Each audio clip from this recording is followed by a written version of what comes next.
So one of the other things that we want to address is what happened in court. Yeah. So they had a court hearing about 2.5, 3 weeks ago. The hearing officer that presided over the hearing said that she would return her decision within a few weeks. The decision came out last week, and Bobby is not held in contempt for doing the DCP podcast. In turn, we are not held responsible. We can't be held to the same disparagement clause that they have agreed to as part of the custody order.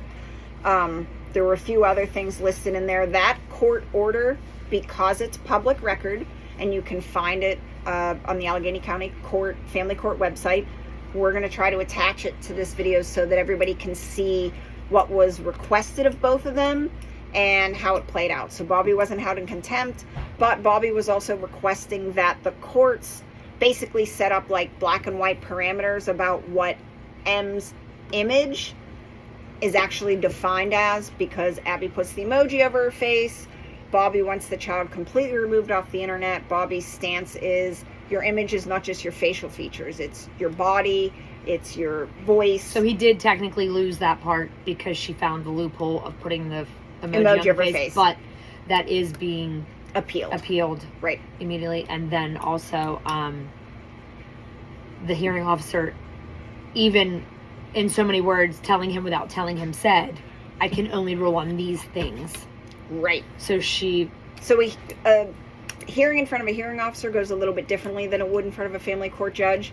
A hearing officer is given kind of like a checklist of things that they go over, and they, based off that checklist, they rule one way or another. So the hearing officer, did say at one point, I can only make a decision and rule on certain things. So I'm wondering if the judge will have more power to make this, set up some black and white parameters that will help keep my granddaughter safe and not put her little body all over the internet. So because Abby didn't get her way in court with the contempt, it looks like she fired her lawyer. That's also part of the public record. ChatGPT Barb has been let go. So sometimes when people don't get their way, they go looking for another lawyer. We've seen this happen in our last custody hearing, where the parents went through 3 different lawyers over the course of 2 years, 3 years. Okay. So